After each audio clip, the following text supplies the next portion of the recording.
Hello guys, কেমন আছো সবাই? তো ছুটির সকালে বরাবরের ব্রেকফাস্টের তুলনায় একটু ভিন্ন আলাদা ধরনের ব্রেকফাস্ট কে না পছন্দ করে বলো? তাই আমি আজ বানিয়ে নিলাম ফুলকো ফুলকো ডালপুরি আর ঘুগনি। দেখো, প্রথমেই ডালপুরিটাকে উল্টে পাল্টে ফুলকো ফুলকো করে ভেজে নিচ্ছি তেলে। তোমরা দেখতেই পাচ্ছ। দেন সো গাইস, দিস ইজ, এটা দেখে মনে হবে যে লুচি, বাট ইটস নট লুচি। এটা হচ্ছে ফুলকো ফুলকো ডাল Puri.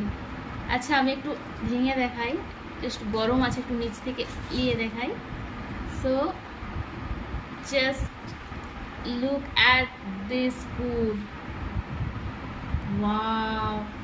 So just look at this, just look at this, কতটা নরম হয়েছে। Just look at this, just look at this, this is